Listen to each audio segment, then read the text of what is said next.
Your Magnificence, Professor Eitel, Mr. Prime Minister Kretschmann, ladies and gentlemen, dear students. Thank you very much for the invitation to Heidelberg. It is my great honor to speak here at one of the continent's oldest universities. It's a place which has educated dozens of generations of outstanding Europeans, many great Germans, of course, but also many Poles. One was even its rector. Heidelberg is a beautiful city built and nurtured for generations. And yet this wonderful city, which is in many ways a microcosm of Europe, has witnessed much evil, violence, war, and atrocity. Today, they sadly return to our continent. Europe finds itself at a historic turning point, even more serious than during the fall of communism. For the most part, those changes were peaceful. Today, when the whole world is threatened by a war of Russian aggression, the times of 70 and 80 years ago come to mind. Today, I want to talk to you about 4 major matters that are key to the future of Europe. So I will divide my address in 4 sections. In each of these sections, I will refer to what I consider a fundamental issue, the role of nation-states. I will begin with first broad topic, what the history of Europe teaches us today. Then I will move to the importance of Ukraine's fight against Russia and what conclusions we can draw for Europe from the war in Ukraine. Further on, I will undertake a third issue, what European values are and what threatens them at present. And finally, I will discuss how Europe can adopt the role of a global leader. So, what the history of Europe teaches us. If we ask what the history of Europe can teach us, I would like to start with our relations, Polish and German. We have been neighbors for over 11 centuries. We have lived, worked, worried about and solved our problems, not only side by side, but often together. We founded our first universities almost at the same time in Krakow in 1364 and in Heidelberg in 1386. There have been many Poles of German descent or Germans of Polish and Slavic descent over the centuries. I heard about Madame Olszewski before. Today, Poles and Germans work closely together economically, which creates interdependence. We are Germany's 5th largest trading partner after China, the US, the Netherlands, and France. Soon we will move to 4th position, overtaking France, and then even to 3rd. Many do not realize it, but Russia ranks at 16th place. Poland, however, still struggles with the cruel legacy of World War II to this day. Then we lost our independence, freedom, and over 5 million citizens. Polish cities lay in ruins and over 1,000 villages were brutally pacified. While Western Germany was allowed to develop freely, Poland lost 50 years of its future as a result of World War II. I do not want to dwell on this issue in my speech, but I cannot overlook it. Poland never received reparation from Germany for the crimes of World War II, for the destruction, stolen property, and treasuries of national culture. After all, full reconciliation between a perpetrator and his victim is only possible when there is a recompense. At this crucial moment in Europe's history, we need such reconciliation more than ever because the challenges that face us are grave. The history of Europe, which with its greatest wound, World War II, threw my country along with many others behind the Iron Curtain for almost half a century. Together with my peers, we grew up, went to school, undertook work or studies in the shadow of communist crimes. Millions of young Europeans living behind the Iron Curtain knew that there was freedom on the one side and Russian colonialism on the other. Sovereignty for some, imperial domination for others. On one side, a much-desired free Europe, on the other, a barbaric totalitarianism, life under the heel of Soviet Russia. If someone had told us that we would live to see the end of communism, we would not have believed them, like most experts on Soviet Russia from the West, by the way. And yet it happened. Polish solidarity, Solidarność, the war in Afghanistan, Pope John Paul II, and tough stance of the US during the Reagan era led us to the fall of criminal communism. The time of democracy had come.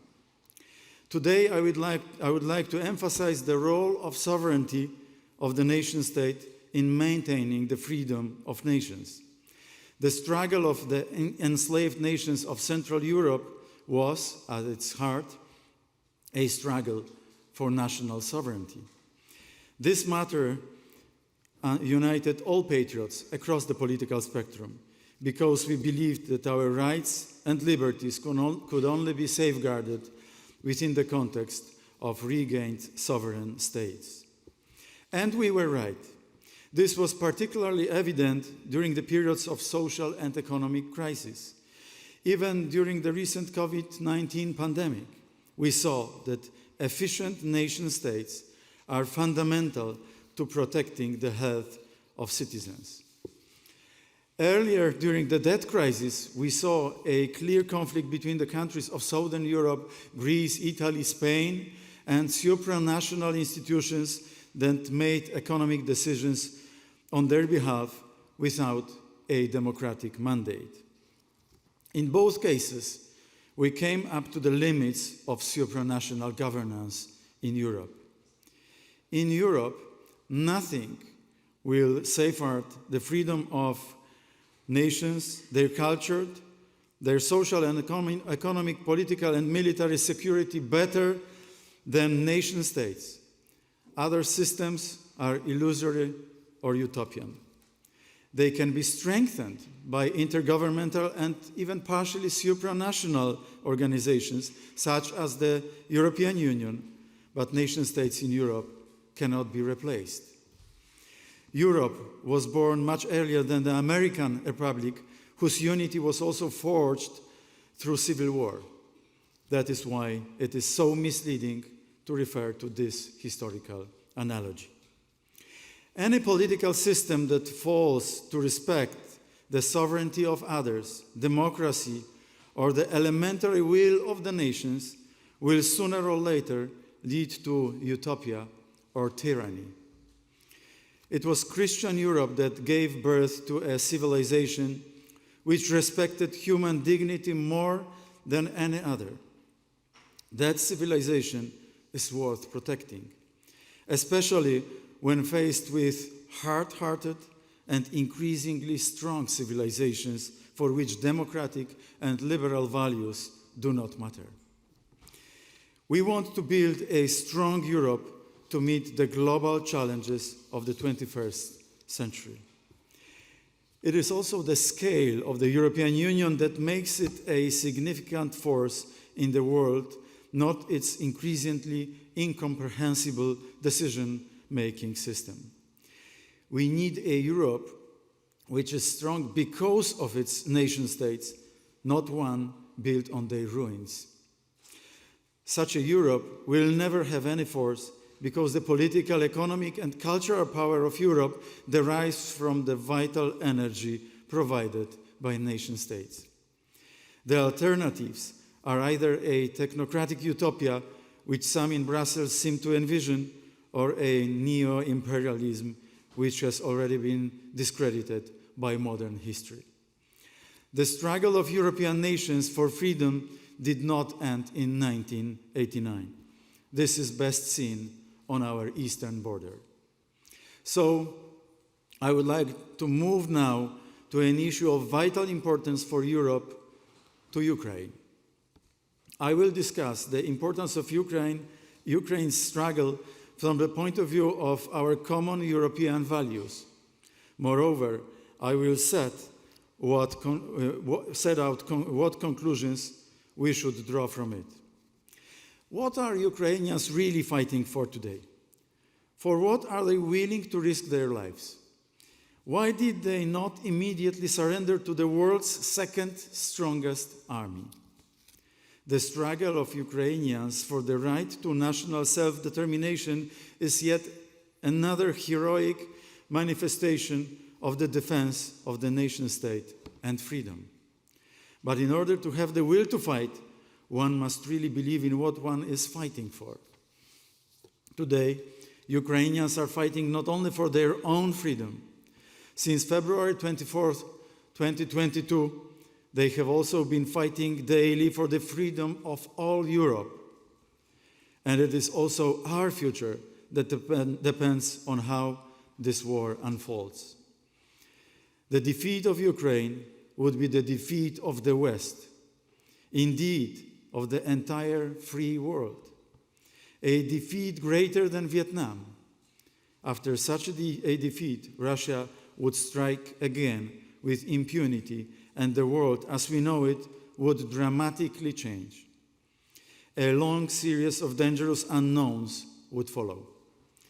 The defeat of the free world would likely embolden Putin, just as the appeasement of the 1930s emboldened Hitler.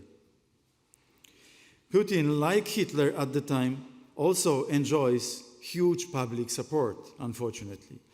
So we are facing the threat of escalation. The way to avoid this outcome is to stop feeding the beast. History is unfolding before our eyes. When our children read their textbooks, they will ask, did we do enough to ensure a peaceful future for them? Did we think about them and the long-term good of our countries, or only about short-term comfort and the postponing of difficult decisions for later? Have we learned from the mistakes of the past, or will we keep repeating them?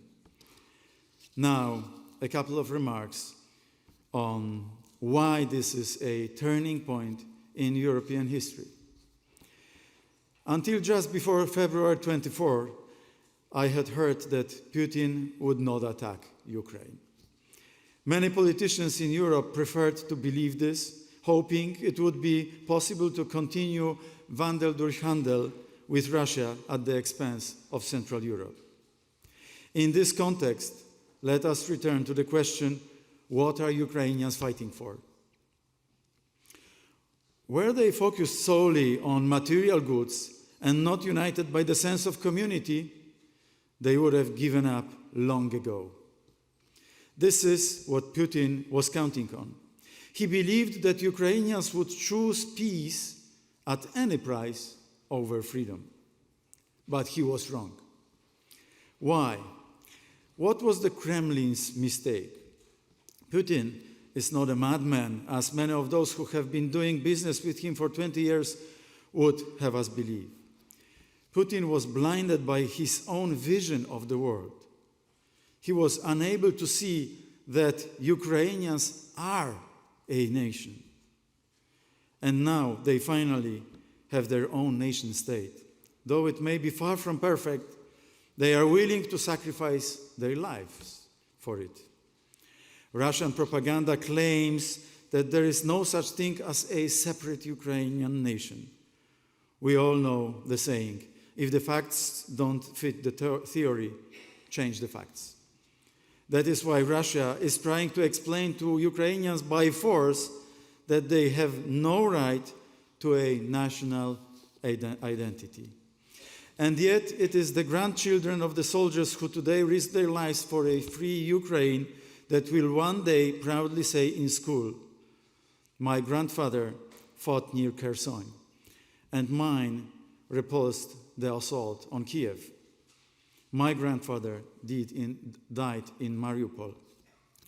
And today's soldiers, these future grandparents, know that they are also fighting so that their grandchildren can live in a free country. Let us remember, a nation is a community of the living, the dead, and those yet to be born. Today, Europe is witnessing crimes committed in the name of an anti-national ideology.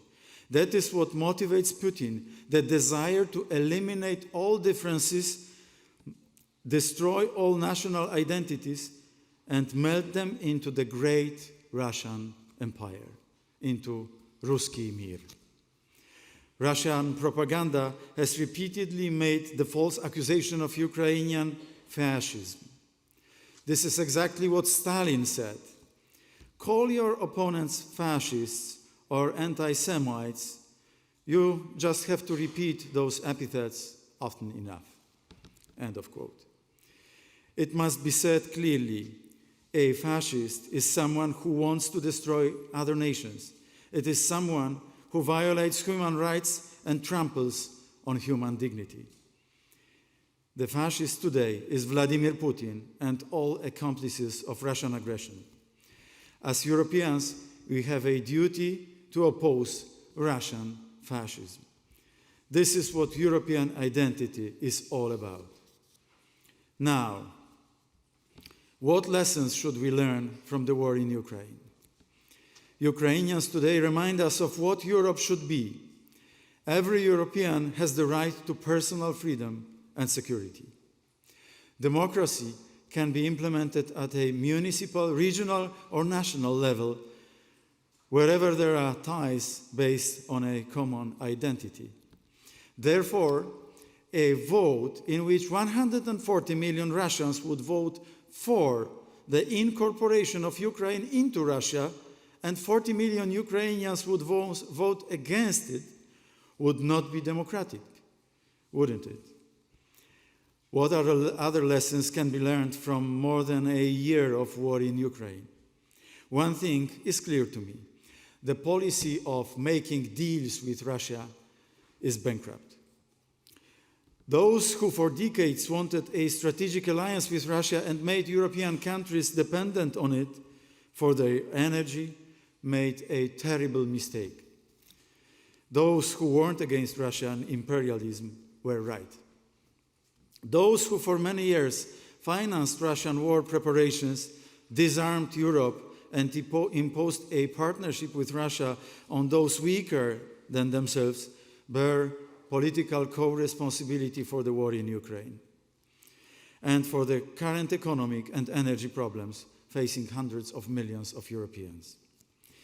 Putin behaved like a drug dealer who gives the first dose for free, knowing the addict will come back later and agree at any price. Putin is cunning, but he isn't brilliant. Europe succumbed to him so easily, mainly because of its own weaknesses. This weakness was the pursuit of particular interest at the expense of other countries. If the individual nations of the European Union seek to dominate others, Europe may fall prey to the same mistakes of the past. And all decisions to stop Russian aggressor can be reversed again. This will happen if a few of the largest countries decide that it is more profitable for their elites to do business with the Kremlin, even at the cost of blood. Today, it is Ukrainian blood. Tomorrow, it may be Lithuanian, Finnish, Czech, Polish, but also German or French. We have to prevent this from happening. Now, those lessons should make us ask the fundamental question: what are European values today and what threatens them? And I will concentrate now on that third major matter. In terms of material prosperity, we are living in the best of times. But has this prosperity killed our spirit? Do we still care for what we live for? Would we be ready to defend our homes, our loved ones, our nation, if attacked? This tension between the realm of spirit and matter is not new. We are, after all, at the university where Hegel was a professor. In literature, few have concerned themselves with this problem as well as the great Thomas Mann, the conscience of Germany in the era of German Nazi crimes. It is Thomas Mann's heroes who desire a higher, more elevated meaning of life, not just the accumulation of goods and their consumption. Over the past decades, many Europeans have come to believe that consumption, sprinkled with perfunctory claims of European values, is the final stage of history. We are against this approach. Smacking others with the whip of European values without agreeing on their definition or understanding what changes must be made by particular countries is precisely, in Thomas Mann's sense, self-destructive for the European Union. Once the symbol of Europe was the ancient agora, a place where every citizen could speak on equal terms. Today, all too often, the European agora is replaced by the offices of Brussels institutions where decisions are made behind closed doors. As one politician once said bluntly about the mechanism of EU institutions, and I quote, "We decree something if there is no outcry because most people don't understand what was implemented, we continue step by step to the point of no return." End of quote. This is a short path for the EU to become a bureaucratic autocracy. Alongside the new geopolitical circumstances, the fate of the European Union is also now being determined. Will it be a democratic community or a bureaucratic machine and centralist structure? Politics is always about choice. But this choice must be made at the ballot box, not in the privacy of bureaucrats' offices. Do we really want a pan-European cosmopolitan elite with immense power but without an electoral mandate? I warn all those who want to create a superstate governed by a narrow elite. If we ignore cultural differences, the outcome will be the weakening of Europe and a series of revolts, perhaps even a new springtime of nations, like the one in 1848. At the time, Germans made a huge effort to build a united state. They had to wait 20 years for its political results, but they were victorious. Today, we face a similar dilemma. If the rulers of Europe, like the Metternich-type aristocrat of that time, prefer the power of elites and the top-down imposition of their values, they will ultimately meet resistance.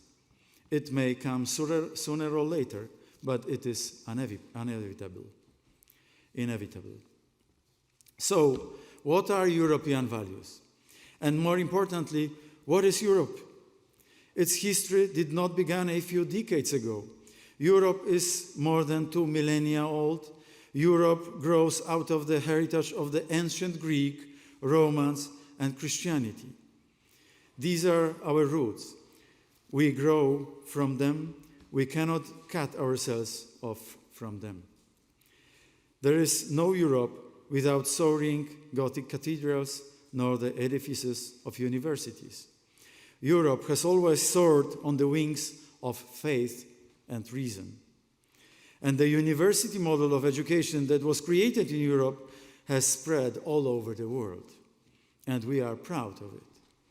This happened because the European University was a space for discussion and clash of opposing ideas, the most conducive environment for discovering the truth. There should be no place in Europe for censorship or ideological indoctrination. We have already gone through this in the past when the communist authorities told us what to think. This was also experienced by Germans in the times of Hitler, when the books were burned. Europe should be a cathedral of good and a university of truth. Europe should be a cathedral of good and a university of truth. Here too, it is worth highlighting that various bans, arbitrary decisions on what can and cannot be presented within the walls of universities, as well as political correctness, undermine the eternal mission of the academy, the search for truth. And just as we protect our material heritage, we should also protect our spiritual heritage, which consists of citizens of different cultures and linguistic tradition. Europe's strength over the centuries has been its diversity. We share common values, but each nation has its own identity. Gleichschalten, Uravnilovka is a road to nowhere. Germany and France are two central players in Europe. In the 75 years between 1870 and 1945, they fought 3 wars. Only after the last one was reconciliation achieved. This reconciliation bears fruits today in the special political relations between Berlin and Paris. This special mutual sensitivity to the rationales and sensitivities of the two capitals grew out of a tragic past. For the sake of European balance, but also because of a much more tragic past, the same model of mutual sensitivity to the rationale and interest of Warsaw is needed. Today, we do not have a sense of this sensitivity in Warsaw. The foundation for the reconciliation was laid by two great Europeans, Charles de Gaulle and Konrad Adenauer. Both wanted to build a lasting peace in Europe. They understood that mutual respect and awareness of each other's roots were prerequisites for cooperation. Chancellor Adenauer said, and I quote, "If we now turn away from the sources of our European civilization, born of Christianity, it is impossible for us not to fail in trying to rebuild the unity of European life. This is the only effective means of maintaining peace." End of quote. General de Gaulle was also deeply aware both of Europe's great cultural heritage and the horrors of internal war. De Gaulle said, "Dante, Goethe, Chateaubriand all belonged to Europe to the extent that they were respectively and eminently Italian, German, and French. They would not have been much use to Europe if they had been stateless and if they thought written in some kind of Esperanto or Volapük." End of quote. Our basic identity is national identity. I am a European because I am a Pole, a Frenchman, a German, not because I deny my Polishness or Germanness. The attempt in Europe today to eliminate this diversity, to create a new man uprooted from his national identity, means undercutting the roots and sawing off the branch on which we sit. Be warned, we can easily fall down. Strong cultures around us and harsh dictatorships from other corners of the world are waiting for this. They would surely be happy to see Europe fall into insignificance. Would we want all Europeans to forget their language and speak only in Volapük? I wouldn't. Some people try to negate Europe's contribution to the development of the world because they only see the dark sides of history. And indeed, countries responsible for exploitation and colonialism, imperialism and terrible crimes like German Nazism and Russian communism, like crimes in the colonies, should make amends for their own pasts. This is part of our European DNA, the pursuit of truth and justice. But historical Europe is not only a source of shame for us. All of today's amazing scientific development and prosperity is, one might say, Europe's offspring. The way forward for Europe is also not political McDonaldization. It requires drawing on its own diversity. The attempt to artificially unify Europe in the name of abolishing national and political differences will in practice lead to chaos and conflict among Europeans. It is cooperation combined with competition that is the best way for Europe to succeed in the global world. Millions of people from all over the world visit Paris, Rome, Cologne, Madrid, Krakow, London, or Prague every year. The richness of these beautiful cities and the power of their attraction stem from the fact that each of them has its own unique identity. We don't want a Europe that gives an ultimatum. Either you voluntarily cure your nationality, or we will apply all kinds of political and economic pressure on you to do so. Poland has taken in millions of refugees in recent months. Ukrainians have found shelter in our homes. Our understanding of European values certainly includes support for a neighbor in need. However, we received minimal help.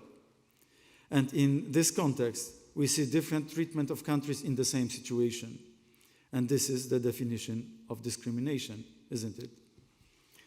Poland experiences this discrimination also due to a complete lack of understanding of the reforms that a country emerging from post-communism, first communism and then post-communism, needed to make. Due to involvement of European institutions in internal disputes of a member state under the slogan of defending the rule of law. I want to make it absolutely clear here. In Poland, we have the same understanding of the term rule of law as in Germany.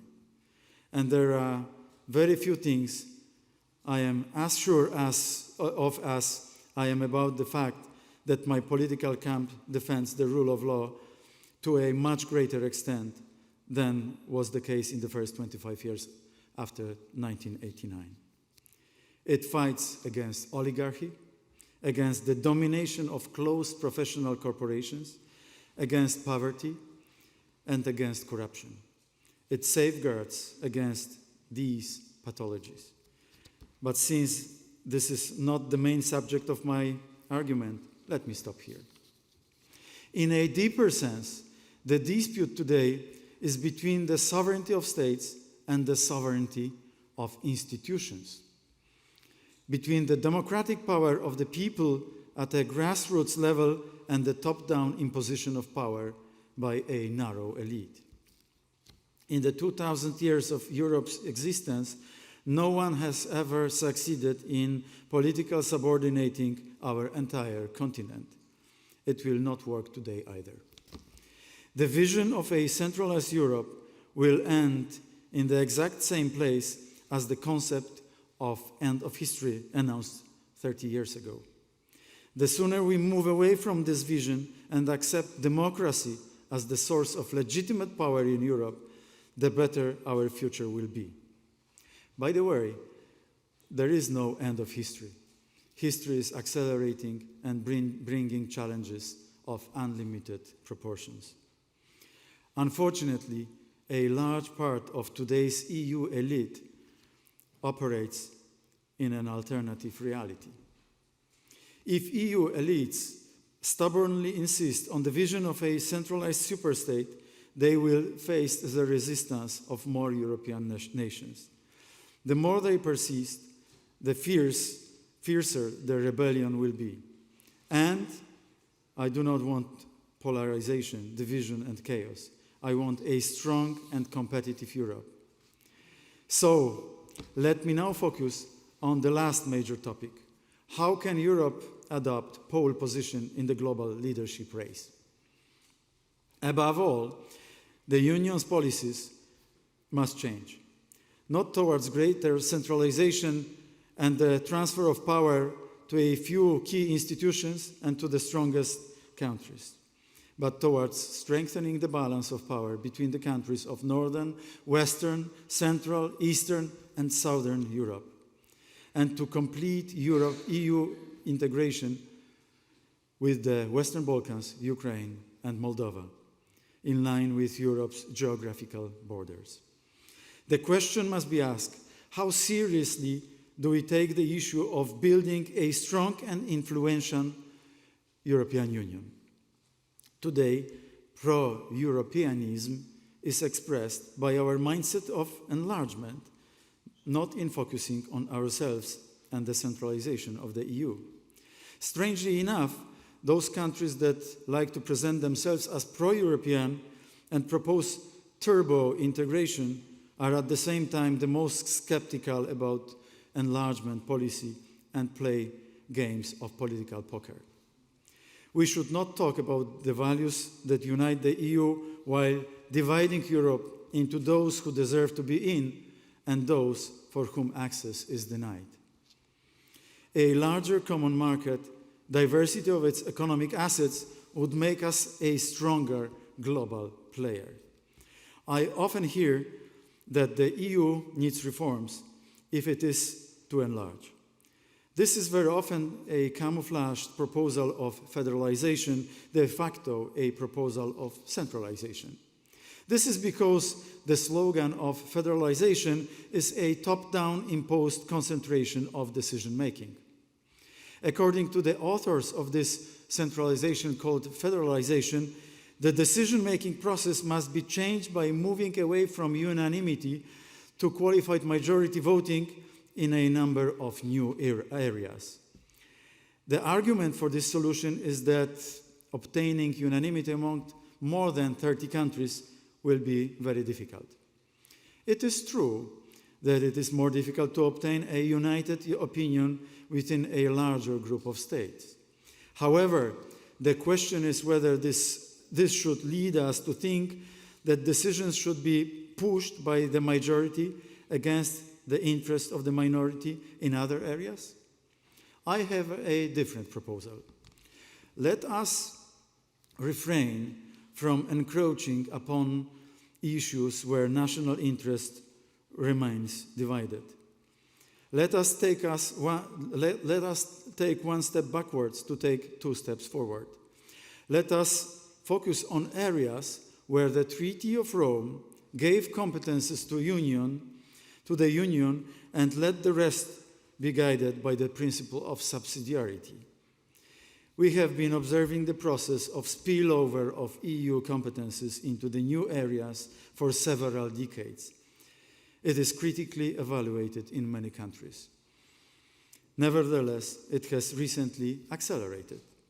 The question to what extent the states remain the masters of the treaty, as the Bundesverfassungsgericht in Karlsruhe once called it, is even more relevant today. Thus, if the EU is to make changes to its decision-making process that have democratic legitimacy and allow for mutual trust, member states must regain full authority over the treaties. They cannot relinquish decision-making power to headquarters in Brussels and coalitions of power. In other words, let us review the areas under the authority of Brussels, and guided by the principles of subsidiarity, let us restore a better balance. More democracy, more consensus, more balance between states and EU institutions. Let us reduce the number of areas under EU competence. Then the Union, even with 35 countries, will be easier to navigate and more democratic. More centralization means more of the same mistakes. It is a failure not to listen to the voices of those countries that were right about Putin. It is giving power to people like Gerhard Schröder, who made Europe dependent on Russia and put the whole continent at existential risk. One example. Just a few months ago, in June 2021, there was an idea to celebrate meeting of the European Council with Vladimir Putin, as if no aggressive actions by Russia had taken place by then. Where would we be without the opposition of Poland, Finland, and the Baltic states if unanimity was rejected? Polish foreign policy in that context is decided in democratic elections by Polish citizens, people for whom an aggressive neighbor is a real problem. Those are not people who live thousands of kilometers away and only see Russia through the prism of the works of Pushkin, Tolstoy, or Tchaikovsky. Today, it is not enough to talk about rebuilding Europe. We need to talk about a new vision for Europe, so that peace and security may become lasting foundations of development for decades to come. If the last few months can be considered successful in any way, it is certainly due to cooperation in the field of security. Transatlantic cooperation, and NATO in particular, has proved to be the most efficient defense alliance ever. Without the involvement of the US and possibly Poland, there would be no Ukraine today. NATO, soon enhanced by the near accession of Finland and Sweden, is key to the security of Europe. It needs to be strengthened and developed.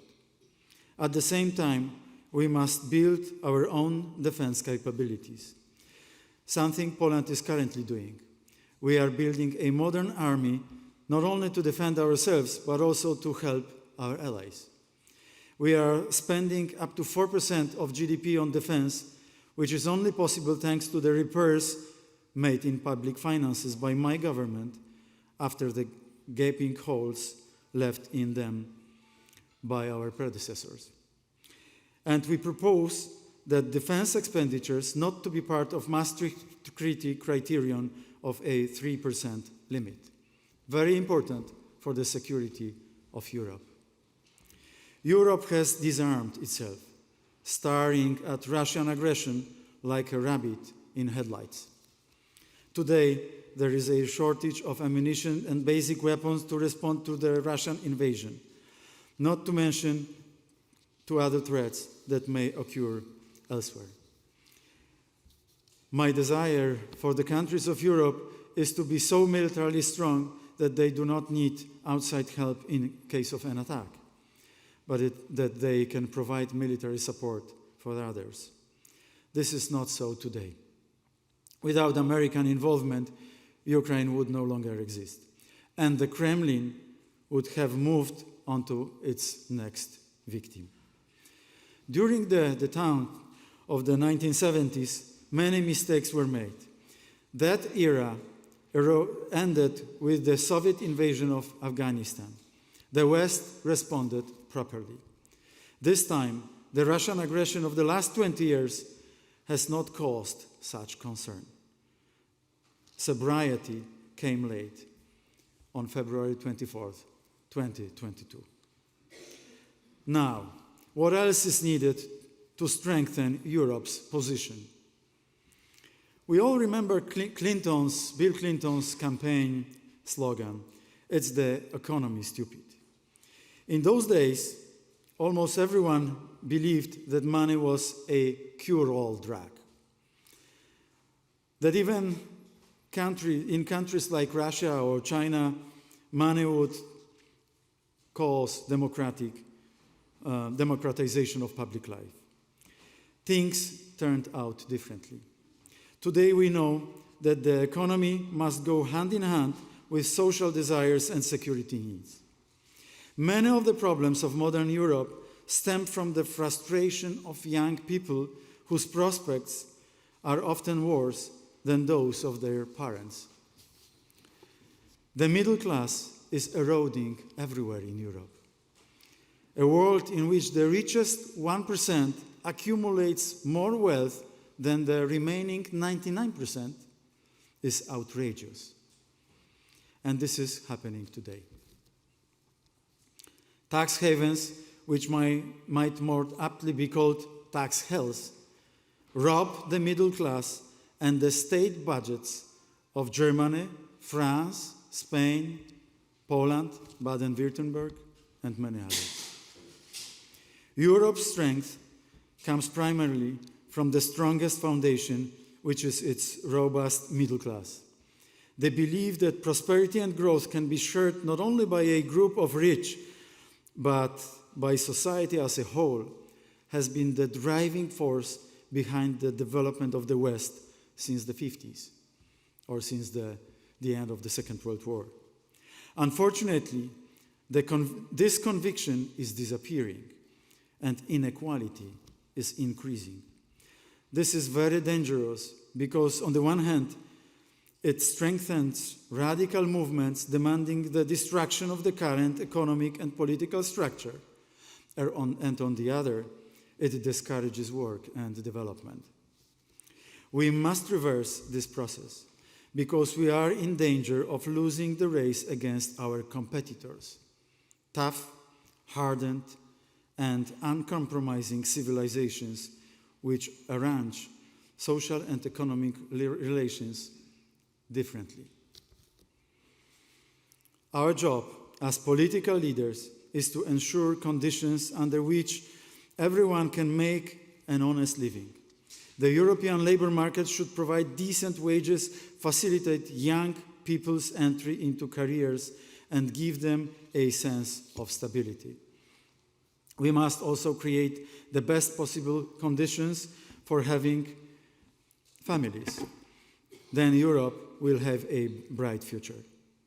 Well-functioning families are the foundation of a healthy, happy, and stable life. We also must prevent Europe from becoming dependent on others. Cooperation with China is a great challenge. It is a huge country with great ambitions. As Europe, we must be at least an equal partner for China. Dependence on China is a road to nowhere. And this is something towards which Europe must urgently strive. In addition to Ukraine winning the war, this is another great challenge for the upcoming years. There are no errors that cannot be fixed, in part at least. When I hear that our government was right about Russia and Ukraine, I feel satisfied. But I would gladly exchange even the greatest sense of satisfaction for the European will to fight, for an even stronger political will to continue support for Ukraine, and for a will to confiscate 400 billion euro of Russian assets. Freezing them is not enough. Russia must answer for its crimes and the material destruction it has caused.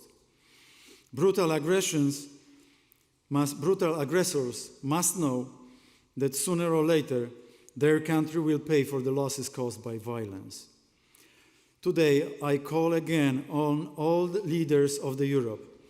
It is time for the full and permanent confiscation of Russian assets, to rebuild Ukraine and to reduce energy costs for European citizens. Europe is much stronger than Russia. In addition to our potential, we need to have the will to use it. If we let Russia win this war, we risk more than just losing Ukraine. We risk marginalizing our entire continent. The basic conclusion is simple. In the world, only strong, efficient, self-confident countries count. Putin attacked Ukraine because he considered Europeans to be on their last legs, weak and idle. 1 year later, we see that he was wrong, at least in part. Europe is not yet lost, as long as we still live, but she is not yet victorious. Ladies and gentlemen, at the beginning, I mentioned that many Poles also graduated from the University of Heidelberg, doctors, lawyers, philosophers. One of them was our great poet, Adam Asnik. In the spring of 1871, exactly when a united Germany was being born, Asnik also dreamed of reviving an independent Poland. He understood that great tasks could be achieved only through patient, systematic work, through the collective effort of the whole community. He wrote, "Have always scorn for vainglory triumphant. Do not applaud the violent oppressor, but neither worship your defeats abundant, nor take pride in staying ever lesser. Europe must prove its strength and its worth. This is our to be or not to be moment. But unlike Shakespeare's Hamlet, we cannot hesitate. In 1844, when Germany was still like the ruins of Heidelberg Castle, impressive but incomplete, the German poet Ferdinand Freiligrath warned, Deutschland ist Hamlet. The Germans are hesitating too much instead of clearly standing on the side of good." So finally, allow me to summarize the 4 major matters that have been the focus of my address. Firstly, we cannot build our future without learning from our past. History shows that a politics that does not respect sovereignty and the will of the people will sooner or later dissolve into utopia or dictatorship. Europe has a bright future if it respects the diversity of its nations. Secondly, the future of Europe is being forged by Ukraine's fight for freedom on our behalf. It is our duty to support Ukraine. The Ukrainians' fight spirit should be an inspiration and guide for our actions. Thirdly, a democratic community of nations based on an ancient Greek, Roman, and Christian heritage, one which fosters peace, freedom, and solidarity, is the bedrock of European values.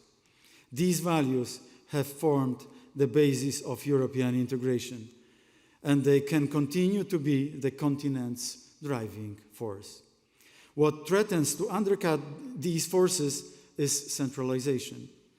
The rule of the strongest and the arbitrary entrustment of Europe's future to a heartless bureaucracy that is trying to reset values.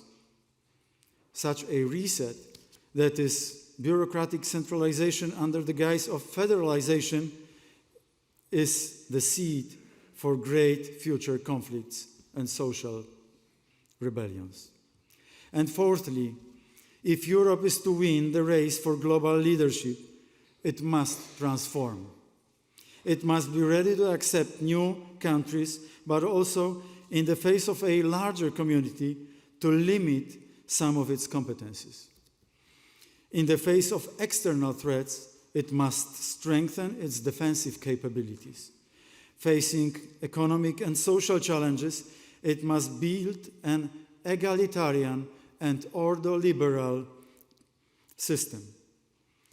Ordoliberal types of prosperity, which is so well known in Germany.